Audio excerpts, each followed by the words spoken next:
Hello. We have reached that time where we need to get ready for the final exam. For those of you who are the home viewers,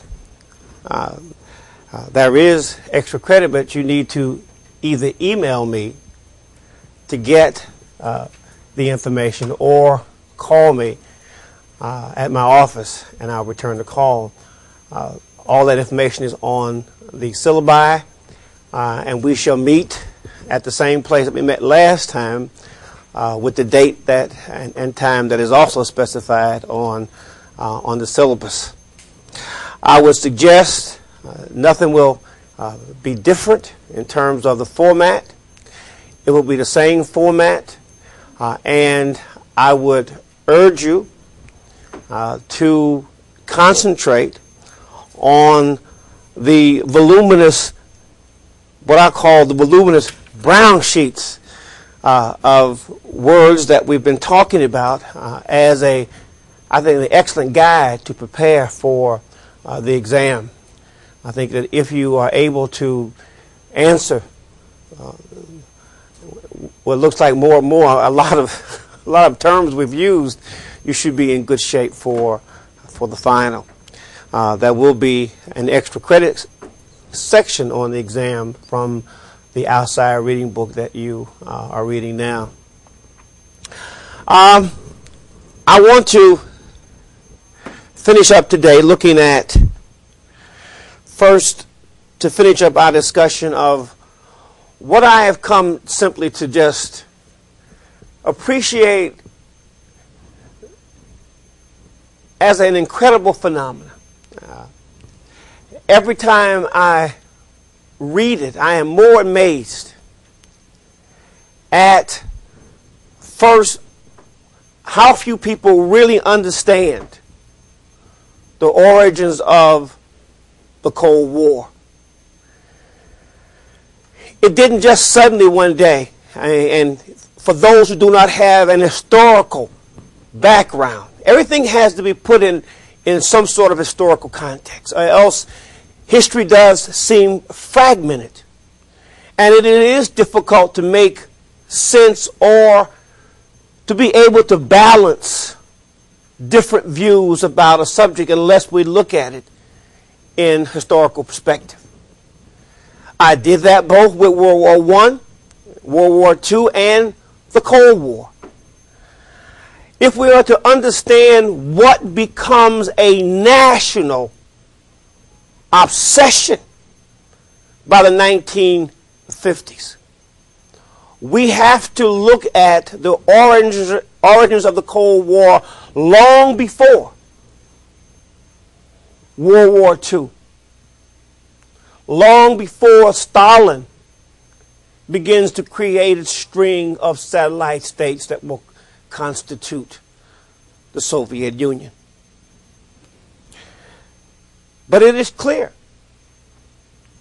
that this fear of communism, and let me make 2 points. One, that there is no doubt that the communists had their agenda. And their agenda was, their philosophy was to create a world in which was underpinned by communist ideology. They were committed to that. Likewise, the U.S. was committed to a philosophy of democratic government and self-determination. But let me also say at the outset that both the Soviet Union and the United States were never quite true, or there was always self-interest beyond simply ideology that motivated both countries. So we don't really get into this notion of trying to blame. I said that some time ago about foreign policy. Foreign policy, and though it is often couched and phrased in moralistic terms, the object of foreign policy is to further the interests of a specific country. If you look at it that way, then you are not disappointed later on. You won't feel as though your government betrayed you. And even the government may not have to have hidden things from you if you understand that is the function of foreign policy. Not just for America, but for every country on the planet Earth. So it is not a moral issue. Foreign policy is a national issue that advances the issues of the interests of the state. It goes all the way back as far as recorded history. But this notion of, even though we have these two giants espousing two different ideologies, the passion and rancor and the havoc that it will wreak on both societies is incredible. As I indicated, that by the 1950s, most Americans, without thinking, dismissed the communists simply as vile, evil, godless, and repulsive. What we will witness is a whole culture in America. And the vast majority, the overwhelming majority, I would suggest to you, of Americans had never met a person who was a communist. And yet, without ever meeting a communist in person, could generate such emotional response when it came to the notion of a communist or a pinko or a commie.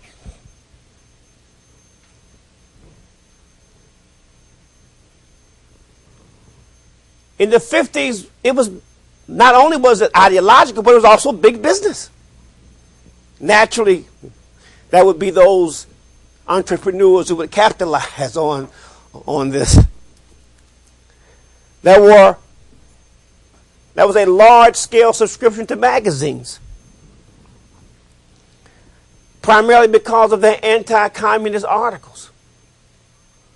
Such articles as, quote, "How Communists Get That Way."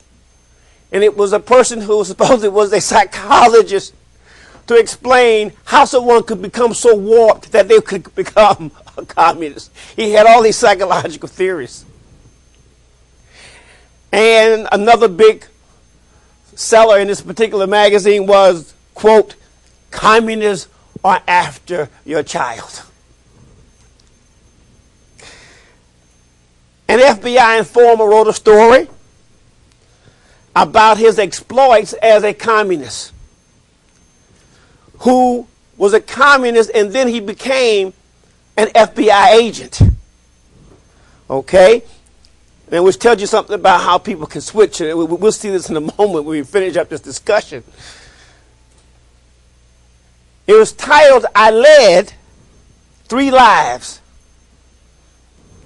It was serialized in 500 newspapers and put on television as a show. And despite the witch hunt of communists in Hollywood, Hollywood produced its share of anti-communist movies. Between 1948 and 1955, more than 41 movies that were clearly anti-communist movies. And I'm being polite. It was anti-commie movies. The word commie was always used. It had a certain it expressed a certain emotional feeling about the communists. Communist seems too polite. Was produced. 40 anti-communist films were produced. Young people and old Americans were taught that there was nothing more patriotic, there was nothing more American than to be anti-communist. So you had generations of children growing up to hate the communists, having never met one. 3 million copies of a book by a popular writer, Mickey Spillane, wrote an anti-communist novel in 1951. 3 million copies was a lot of copies at that time. And he sold 3 million copies because of its largely anti-communist tone. Here's an excerpt, which is typical of the way that the communists were written about in novels. His hero was Mike Hammer, the strong, silent, but it represented, the grits and guts of America. Mike, in a novel called "In One Lonely Night," Mike Hammer says this about, "I killed more people tonight than I have fingers on my hands. I shot them in cold blood and enjoyed every minute of it. They were commies, red sons of bitches who should have died long ago."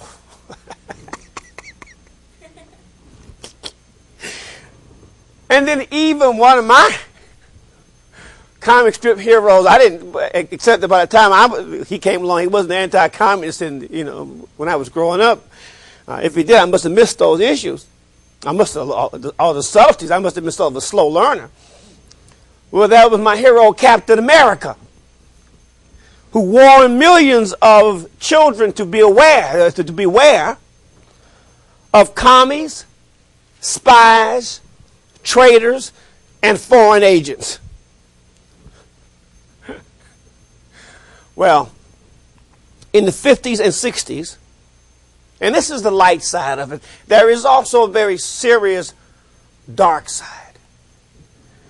Because growing up in the 50s and 60s, at the height of the Cold War, it was not funny. In the 50s and 60s, children almost instinctively learned, as a result of their participation in rehearsed air raids, that once they heard the sirens, they were to duck under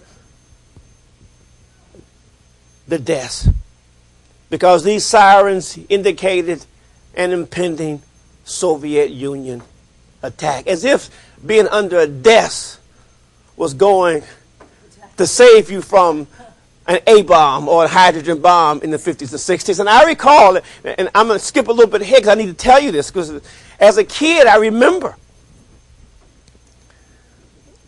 the day that the Soviet Union was to break the American blockade of Cuba, when the Cuban Missile Crisis. And it had been on television. You could see, you could cut the air. It was such tension. And we were kids. I think I was in the 9th grade. And that was our fearless teacher, Mr. Hurt.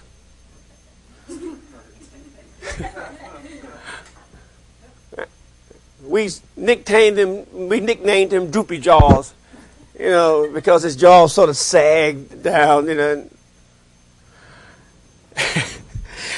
I'll never forget that. I think it was 10 o'clock in the morning that the Soviets would either break the blockade or they would turn away. And we had forgotten that the bell also rang at 10 o'clock too as well to pass classes. And the bell went off.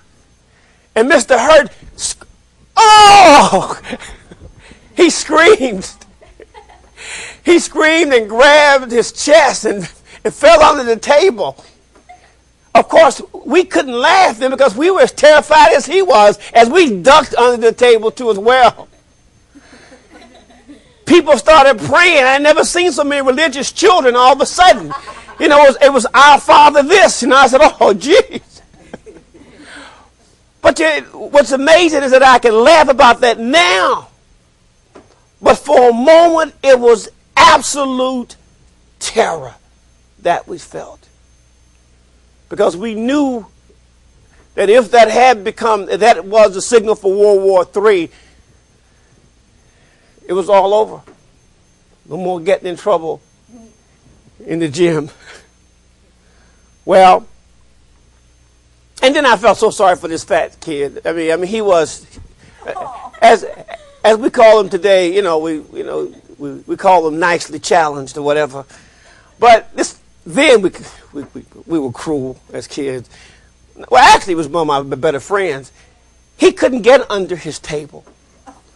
He couldn't get under the desk, and he was crying for help. And I remember went over and pushing him in from the bottom. I couldn't let him go out that way. So I had to. I gave my all, and I pushed him under the table, and and then I went and ducked under mine. He thanked me. I mean, he was indebted to me forever. I didn't do anything much. But because of this environment, this incredible environment, it was easy for politicians from different states to get military appropriations passed without much opposition. What we find is because of the Cold War, whole local economies will come to depend upon military appropriations and military contracts for the very survival of their families. There were clearly a number of states that either got military bases or companies to produce military goods. That's why when the Cold War ended, there was considerable for a while dislocation as they began to close bases and began to do what? Began to ratchet down preparation for war. Although it's not nearly as much as you might think, as we'll see. Look at some statistics. The U.S. budget in 1950 was $40 billion total. $12 billion of that went strictly to military. By 1955, the total budget was $62 billion. And the military part was now $40 billion. An incredible increase. In the year that John F. Kennedy became president,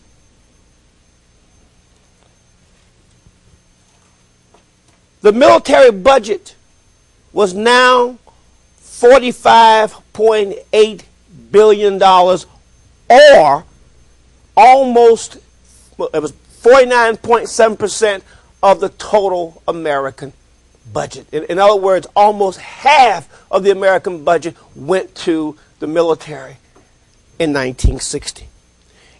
And Kennedy actually moved to increase that.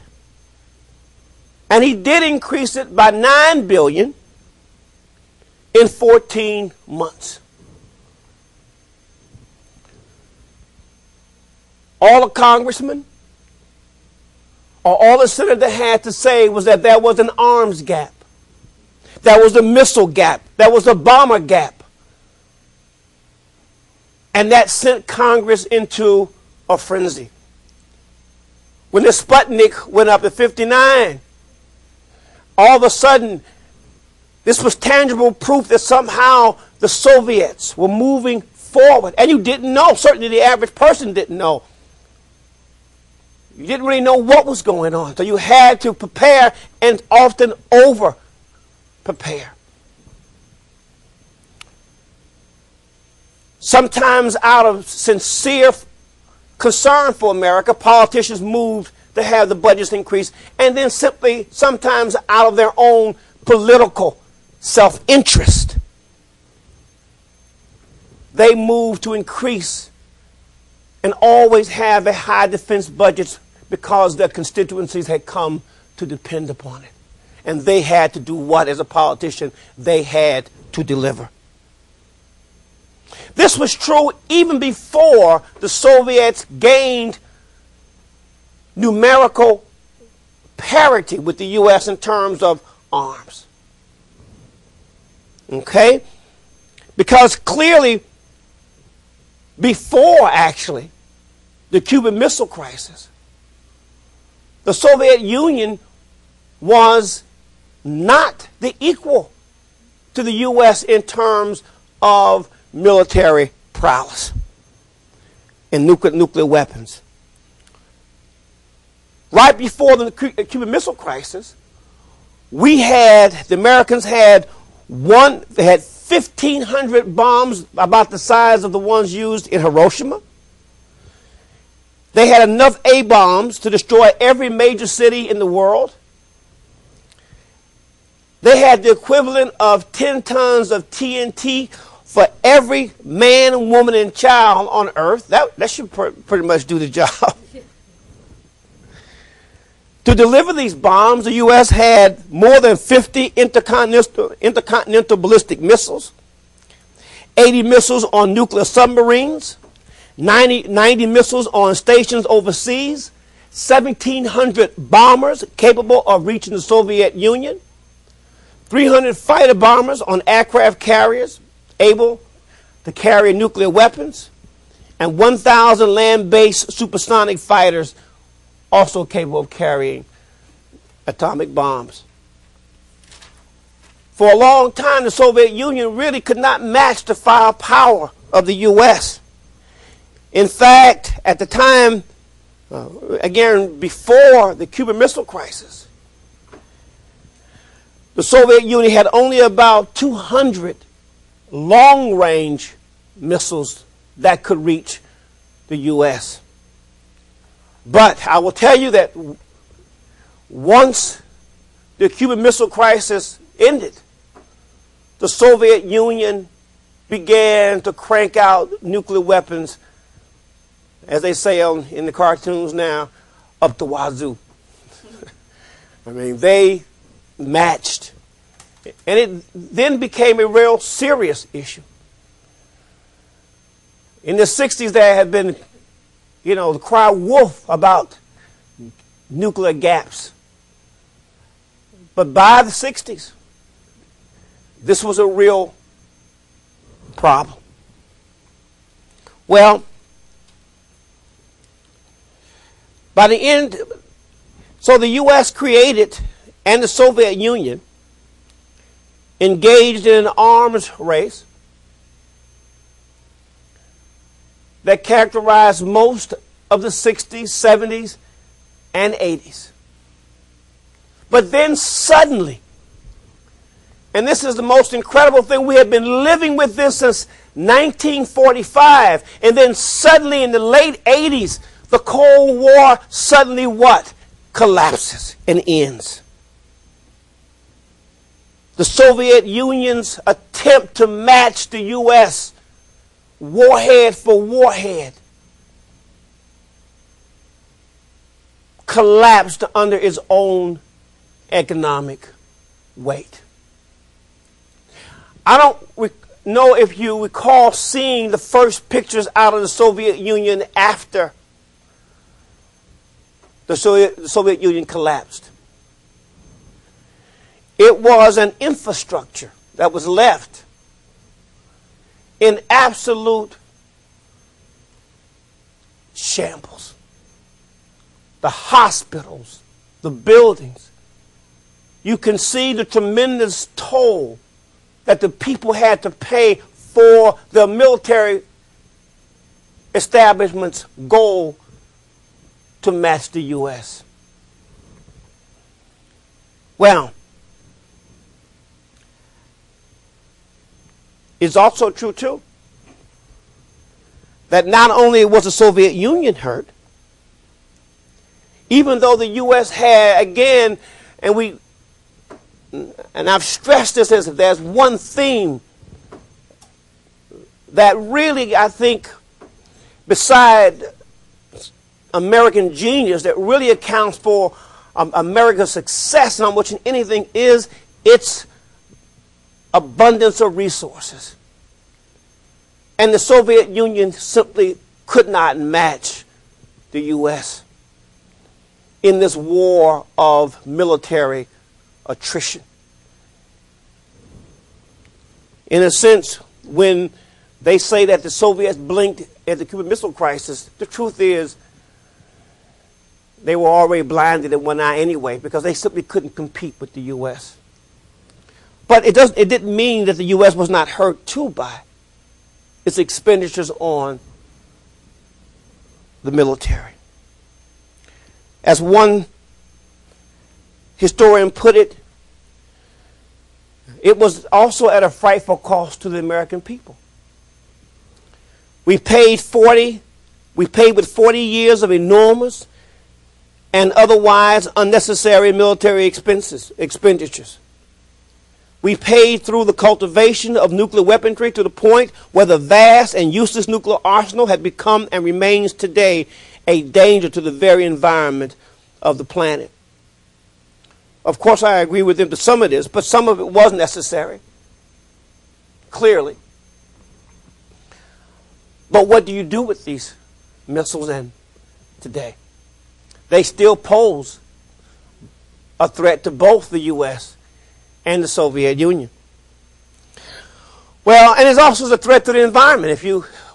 I'm only talking about the nuclear weapons.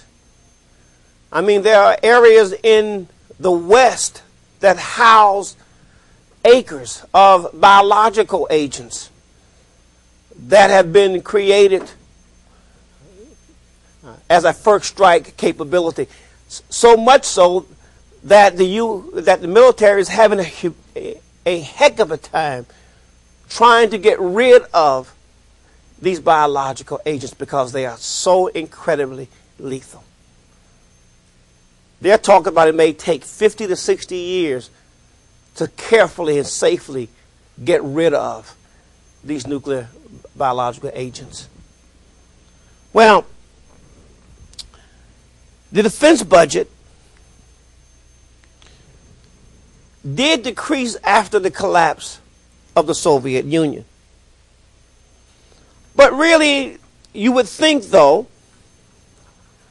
that the defense budget would have increased more dramatically, but it only it only decreased from $300 billion to $287 million, a decrease of about $7 billion. You do have a period in which even the military is not sure about how much to spend on military. I mean, this is Colin Powell. Colin Powell, who was the head of the Joint Chiefs of Staff. In an article in the Defense News in 1991, said, quote, "I'm running out of demons. I'm running out of villains. I'm down to Castro and Kim Il-sung in North Korea." He was desperate to find somebody to justify the defense budgets. President Bush's Secretary of State, Dick Cheney, said in 1992, "The threats have become so remote that they are difficult to discern." And yet, if the threats, because what has happened, you have a different situation evolving. A different whole approach to military now, for the first time in almost 50 years, it's almost like starting from scratch, has now confronts the military. Massive nuclear weapons don't seem now to be the answer. No one really knows what the answer is because of the nature of America's threats. Still, in spite of that, in 1992, Clinton, who was certainly not known as a hawk,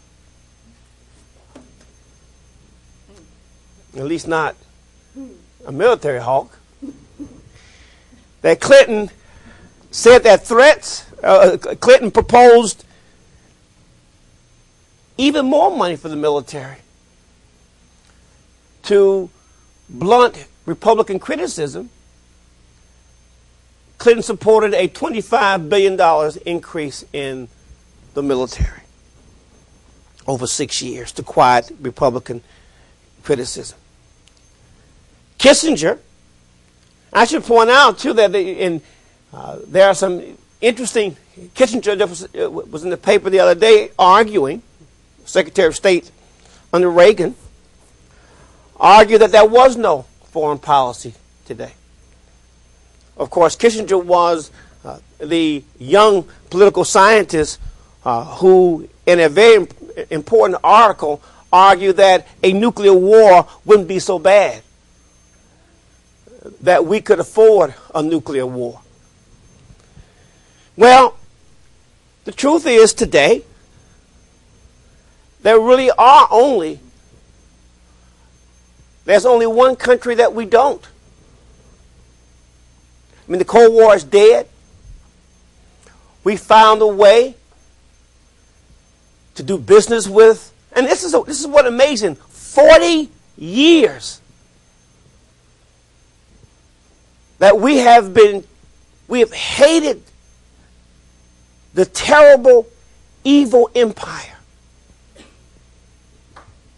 And suddenly now, we trade with them. And suddenly now, we open our arms to Russian immigration. The Chinese. The 1 billion Chinese who, in many ways, prevented the U.S. from winning the Korean War and Vietnam.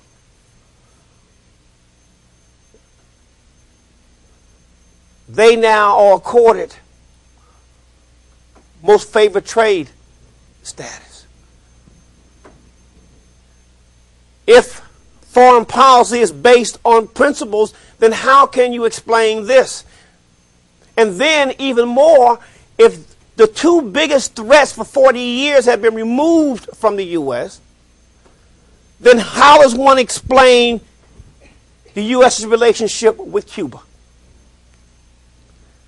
That relationship with Cuba is an anachronism. It goes all the way back to really the Platt Amendment that we talked about. That the Platt Amendment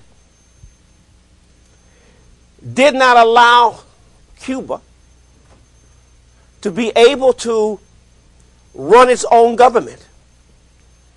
In fact, I pointed out that the Cubans had to sign the Platt Amendment or else the American troops would not be removed from Cuba. There were other concerns that we don't generally think about when we talk about Cuba. Again, what takes place today has its origins back then in the Cuban crisis in Miami. It doesn't come out of the blue. Once the U.S. left Cuba, it only took the military with it. And in fact, Cubans were upset about it. A black Cuban, at this point, we don't normally think of Cuba in terms of black-white relations, but in fact, Cuba is a country, was a country in 1908, split roughly between black Cubans and those who were white Cubans, who would be considered white Cubans. A black Cuban in the Senate at this time took issue with the U.S. for the Platt Amendment, that the U.S. could intervene in Cuban affairs to protect Cuban independence. He says, that's like, he argued, that's like a man coming into your house without having to knock. In fact, we don't think about race much in Cuba, yet Winston Churchill was worried about Cuba becoming another Haiti after the end of the Spanish-American War. Wrote state officials and said, aren't you concerned about having a second Haiti, a black nation? We don't generally think about race in Cuba, but it did. But even though the Platt Amendment was abrogated in the 30s, as we talked about before, under the good neighbor policy, by 1959, U.S. business interests were still in Cuba. Okay? And there were some Cubans who didn't like it. And there were some Cubans who benefited from the U.S.'s business interests in Cuba. By 1959, look at these statistics. American companies controlled 80 to 100% of Cuba's utilities. Its mines, cattle ranches, and oil refineries. 40% of the sugar industry were owned by Americans, and 50% of the public railways were owned by Americans. While these Americans owned much of the Cuban resources, America also supported a dictator by the name of Fulgencio Batista. Batista was as corrupt as any president could be. And he was supported by the U.S. because he made it safe for American business. But while he made it safe for American business, two things happened. The great majority of Cubans were in absolute squalor. There was, however, a segment of Cubans who tended to be the lighter or white Cubans who enjoyed sort of a middle management position. They were wealthy under the U.S. I mean, Cuba was a real hot place to be before Castro took over. It was a place that people, they wanted to get away to have a good time. You went to Havana. Nightclubs, often owned by gangsters from the U.S., found Cuba a great place to invest because of Batista. Well, an idealist by the name of a law graduate, a lawyer by profession, by the name of Fidel Castro, gave the impression that he wanted to launch a revolution to free the poor from this dictatorship of Batista, to bring democracy to Cuba. And in fact, the U.S. reports from the CIA indicated that they had withdrawn support from Batista, which allowed in many ways Castro to be successful. They wouldn't support guns and they wouldn't support him because they thought that Fidel Castro was going to bring about democratic government in Cuba. But what it's clear that once he becomes dictator or head of Cuba, that is not what Castro has on his mind. There's a deep-seated resentment toward the U.S. that goes back for years. As an almost hatred of the U.S. for the heavy-handed way they had dealt with the Cuban people since the Platt Amendment. His personal dislike for America as a bully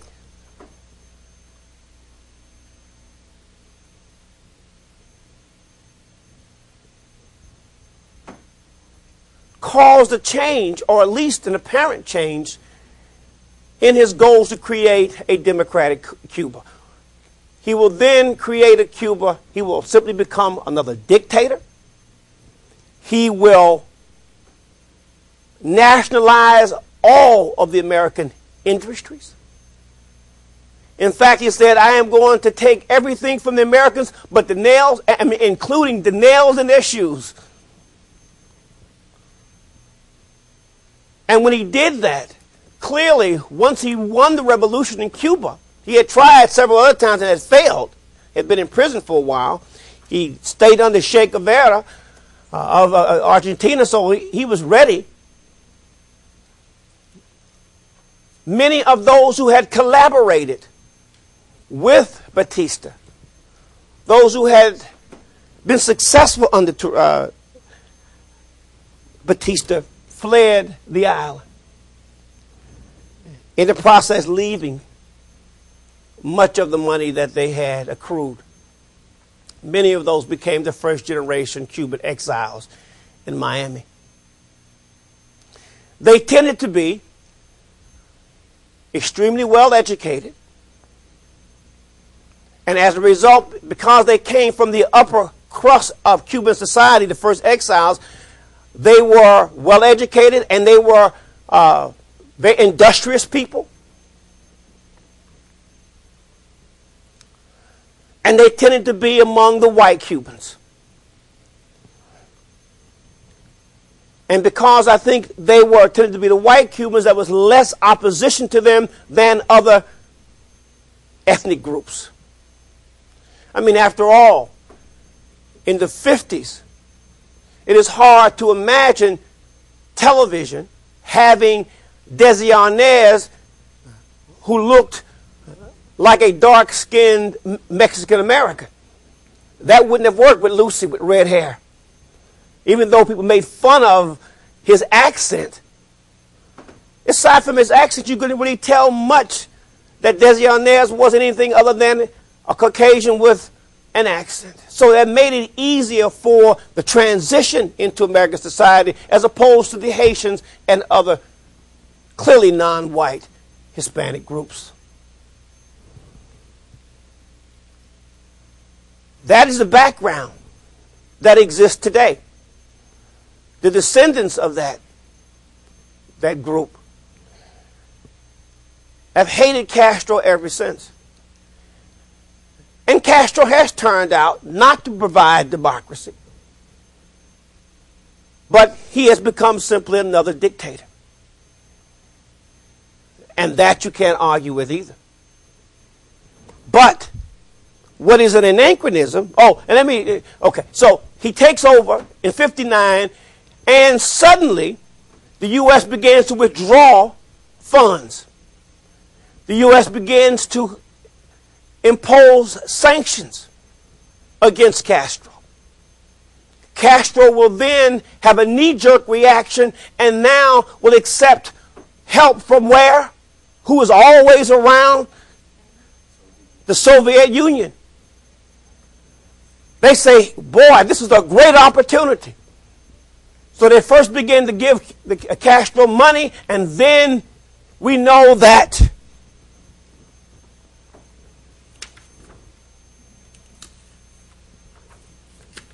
they began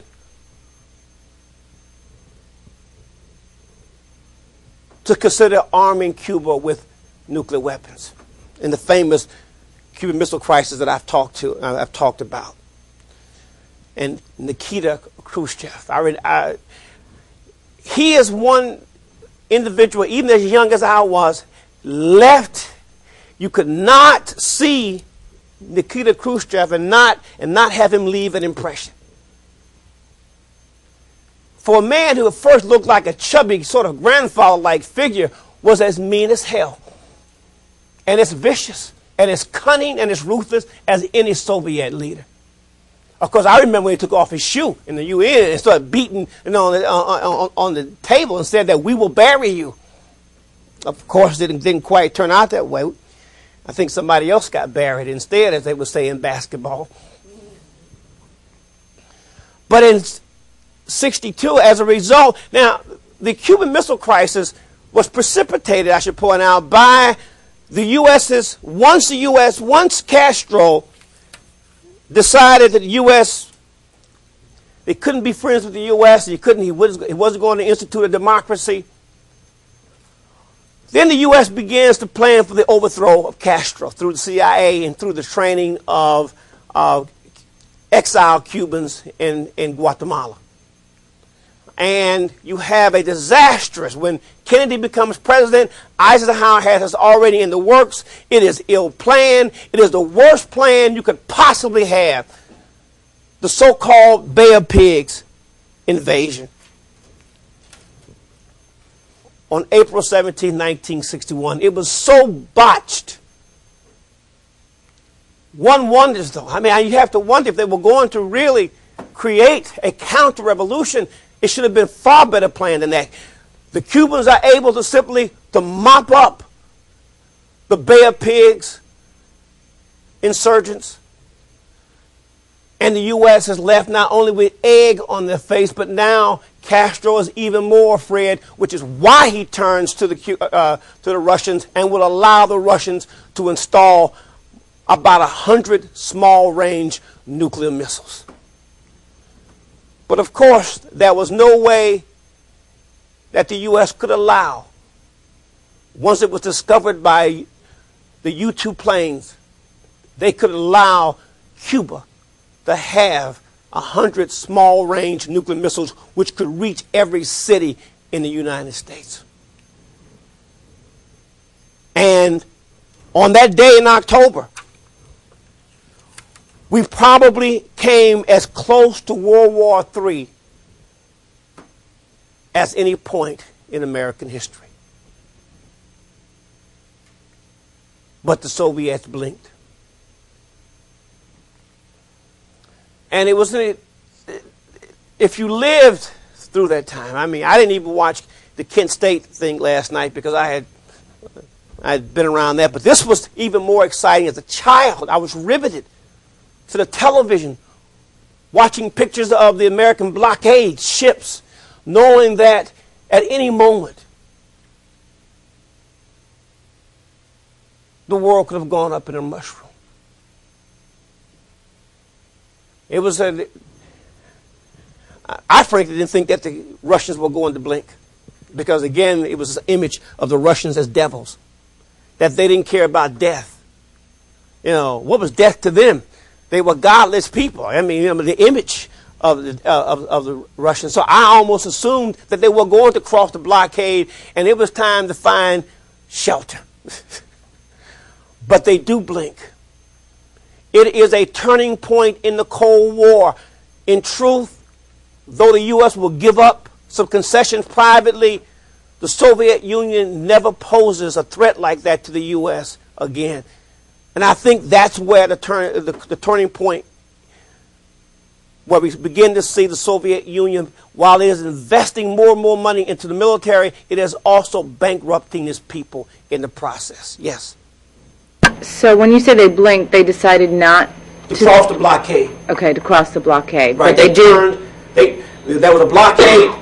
The U.S. told them that they were going to search the ships for contraband, you know, for those things that would help them to get the missiles fire ready. and the U.S. Created a blockade and said the Soviet Union could not cross it. The Soviet Union said it was going to cross it, get out of the way, because we're coming through. And that the U.S. said it would fire on them if they wouldn't let them board them. And that itself would have created a war. Buttons would have been pushed left and right. But were the nuclear weapons, were they installed in Cuba just without the No, the parts were there, though. But they didn't have, the U.S. couldn't wait. See, that was, the U.S. intelligence here was good. I mean, it was really excellent. They were able to know and see the components of all the missile parts. And they knew they had not been assembled. And they knew that before they were assembled, once they're assembled, it's too late. So the U.S. had to take action as they watched this thing unfold. They couldn't afford to let them assemble it. So then Kennedy acted. Oh, yeah, Khrushchev threw a fit. But it was, by that time, it was just, it was just windjamming. He was hollering, relieving stress because it was over. And the U.S. had won a decisive victory in the Cold War. Well, obviously, I think in the year 2000, there definitely is the possibility of a new relationship with Cuba, which is the only communist country left, and it certainly does not threaten the U.S. Well, let's look at, with the time we have left, certain trends. Let's talk about, in a very sort of broad stroke way, trends that were taking place during the war and after the war in terms of social issues between 1945 and 1965. The one trend would be Truman's attempt to usher in, or continue really, his version of FDR's New Deal. He called it the Fair Deal. In September 1925, Truman sent Congress a 21-point program. It was a program strictly of liberalism and progressivism. Although, unlike the New Deal, he understood that these programs could not be put into effect immediately. The pace would have to be different. And even the personnel would be different. But the cornerstone, though, of his Fair Deal would be civil rights.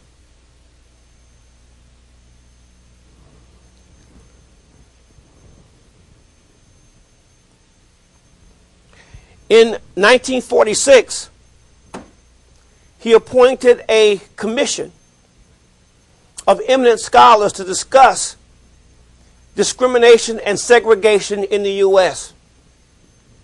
As a result of that study, you have the document to secure these rights in 1947. This document, while we don't have time to go into it in detail, this group of eminent scholars in every field, in education, in public accommodations, in housing, in medicine, concluded that in every category, discrimination and segregation existed and handicapped African Americans, Hispanics, and even on higher education, Jewish Americans, because they found that in higher education there were actually quotas in schools that only allowed certain Jews a certain number of Jews in higher education at this time. The program to secure these rights, he was profoundly influenced by it, so much so that he would, before Congress, propose a wide range of remedies. For instance, he even looked at what had happened to the Japanese under the Executive Order 9066, which had interned the Japanese in internment camps. Japanese Americans whose only crime were that they were what? Of Japanese descent, but who were loyal Americans. Truman wanted, in fact, in 1947, to settle Japanese claims as early as that in favor of the Japanese. He wanted the Japanese, in a sense, to be reimbursed, or he wanted reparations for the Japanese as early as 1947. He wanted a permanent civil rights division within the Department of Justice. He wanted a permanent Federal Employment Practices Commission. He will support the Housing Act of 1949, which is the most significant housing act in years. This housing act would provide for thousands of low-cost housing, not just for minorities, but let me point out something. Low-cost housing, public housing, in 1949 is not public housing as we know it today. The original tenants of public housing were majority white. They were the working poor, hardworking, solid Americans who simply could not what? Afford the money to buy their homes. So the people who went into public housing were screened extremely well. They were not riffraff. They were people who kept public housing facilities up. Now, as housing will open up in the 50s, as prosperity will come to many in the 50s, particularly of white Americans, housing becomes available, their salaries become strong enough that they can then buy houses, and then they leave public housing more and more to minority groups, and by the 60s, public housing is equated with what? Ghettos and welfare. But public housing was never intended for that purpose. Also, in the Housing Act of 1949, it was two things: public housing and also private housing. But urban renewal was also a part of the 1949 Housing Act. Yes, he is able to get this passed, but he is not able to get anything else passed that has anything to do with civil rights. Okay, because there is a strong opposition within Congress, led by men like Strom Thurmond. Strom Thurmond, who is now a senator, who has been a senator before creation, as one person has just put it, and he certainly has longevity on this side. But he was a governor in 1948, and as governor, along with a governor from Mississippi, and he was Strom Thurmond was governor from South Carolina. The governor from Mississippi was Fielding Wright. Decided they couldn't accept Truman's civil rights proposals. And when Truman was nominated at the Democratic Convention in 1948. Strom Thurmond and 6,000 Southerners left the convention to nominate their own person. They created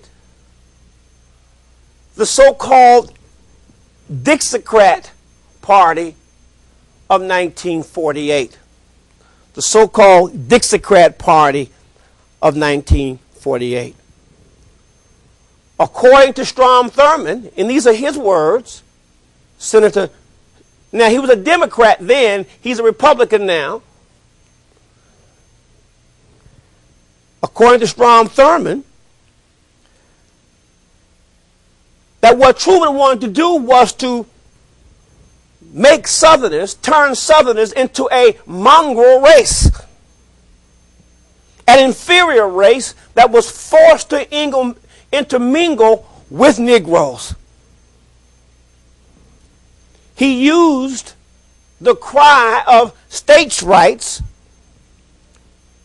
to articulate the position that he said, quote, "We stand for segregation of the races and racial integrity of each.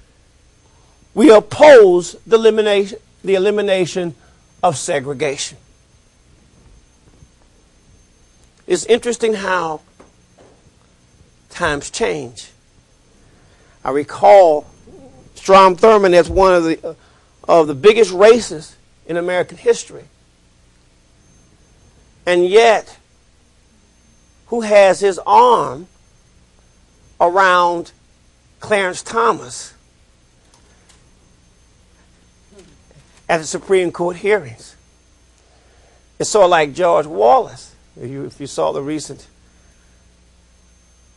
how he had been one of the most rabid racists in the South and how he had a conversion. Well, there were other things that characterized Truman's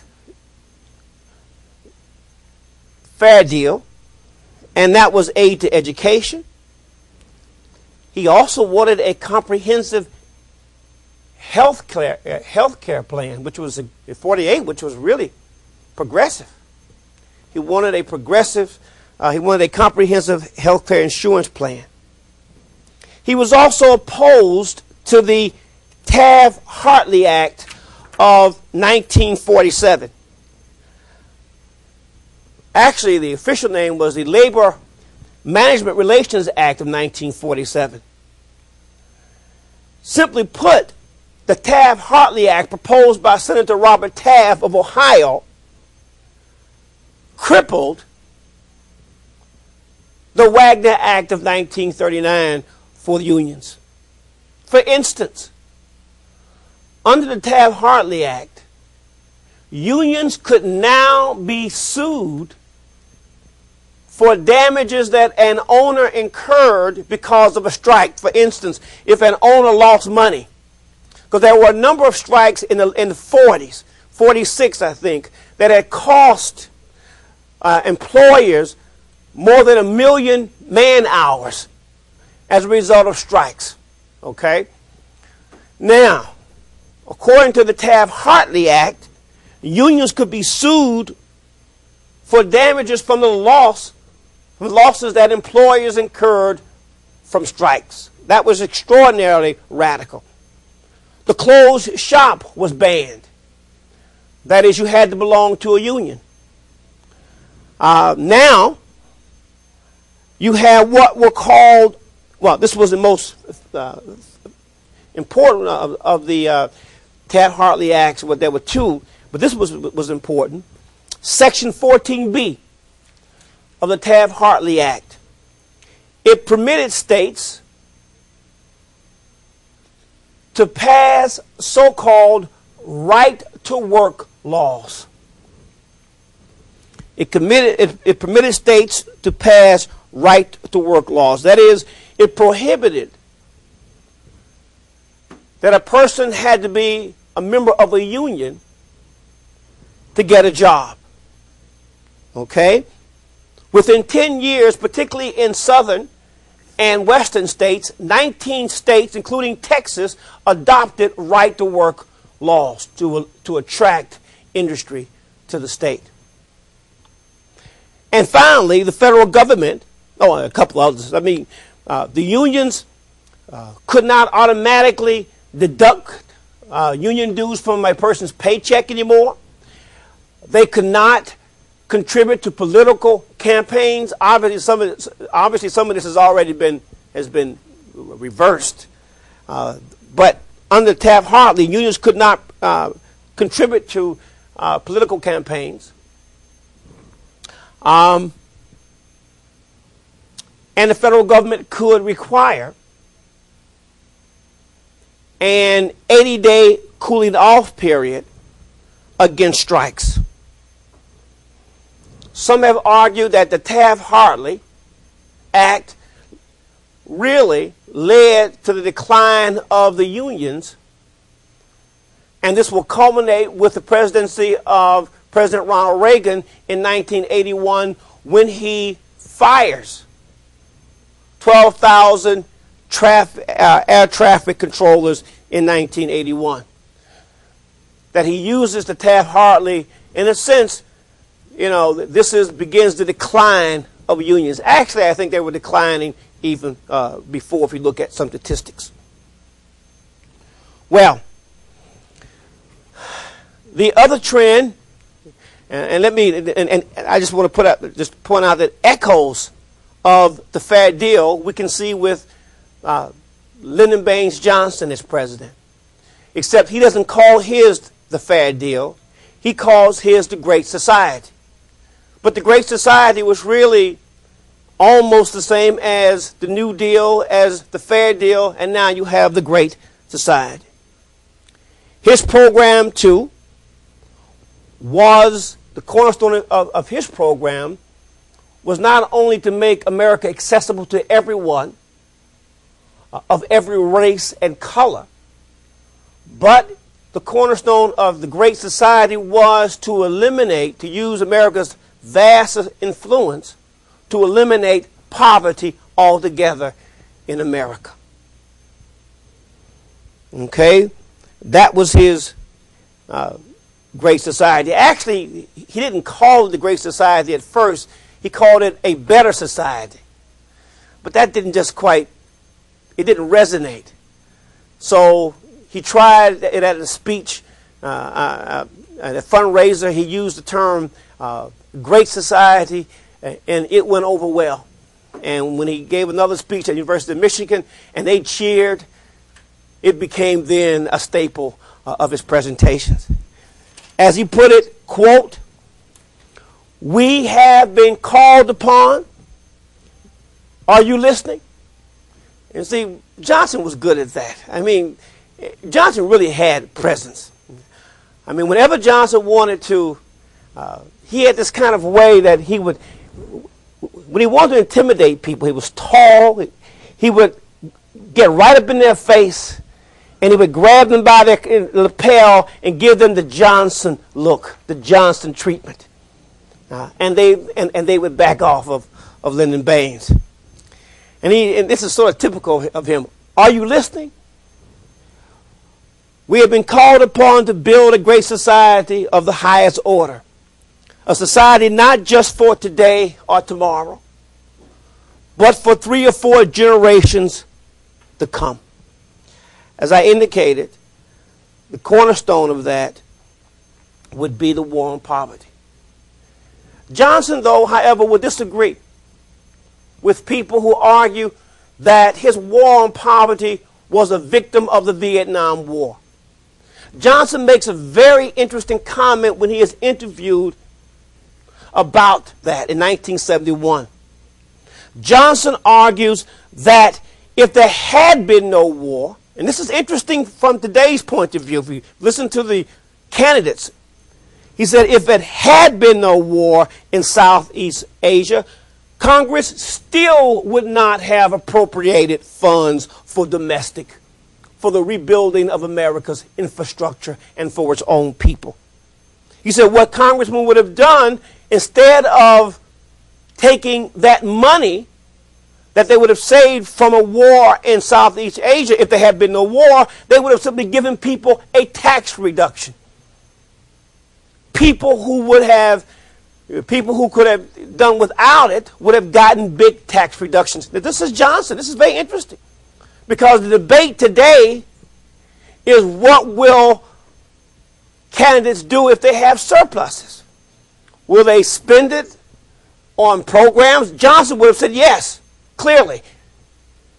Because if you look, I think what Johnson was looking at was the results of $1 trillion of military expenditures at the expense of rebuilding America's cities. That the inner cities, the infrastructure of America was declining. Now, this was offset in America because what? Because in the 50s, Americans could move out of the cities because we had so much what? Land. So we could run from the problems of the cities. So we have, during the 50s, the so-called golden era of the 50s. Most people who lived between 1950, well, 55 actually, and 1963, if you ask them to describe their life, particularly elderly Americans, they would tell you it was great. Because you had the proliferation of the suburbs, you had more than $100 million put into roads and highways, which made it easy now for people to do what? To work in the city and get outside of the city. Air conditioning became a staple. So as a result, west and southwestern cities like Phoenix, Atlanta, and Houston became attractive to people and to business, particularly with also the growth of right-to-work laws. These people, the middle America, they lived well. If you ask them, they will tell you that the 50s into maybe the middle 60s was the best years of their life. But that did not include minority groups, African Americans and Hispanics, Mexican Americans. But for many Americans, there was no need to redo the infrastructure. So if we look at America's infrastructures today in many of the great cities, in the old rust bucket, that they look like heck. They look like war zones. It is almost shameful that we could have used the Marshall Plan to rebuild Europe and Japan, and yet the infrastructure of our own cities has been left to crumble. And people who are there live as if they were victims of war. Sometimes one wonders it would have been better if the U.S. cities had been bombed. At least they would have gotten, as one radical said in the 60s, a Marshall Plan to rebuild it. Well, we also have the civil rights movement. Now, while you have, on the one hand, you have Americans who are the suburbs are growing, they're living a good life. You have two Americas. On the one hand, you have that taking place in relative peace and prosperity. On the other hand, you begin to see in the 50s the rise of the civil rights movement. Because separate and unequal was still the cornerstone of Southern society. In the North, cities were beginning to erupt because of neglect. So in many ways, what you have going into the Vietnam War are two different Americas. A tale of two cities, if you will. I was going to talk about, there are two men I just want to mention, because we won't have time to talk about them, but they certainly deserve mention as leaders of the civil rights movements for their respective people. One was Martin Luther King Jr., obviously, committed to nonviolent direct action, led boycotts in the South, and helped bring about the 1964 Civil Rights Act. And then there is Cesar Chavez, the National Association of Farmers. I want to go back into his early life as in the Pachucos, but I won't have time. I've enjoyed the class, but time has run out on me. I'll see you next time.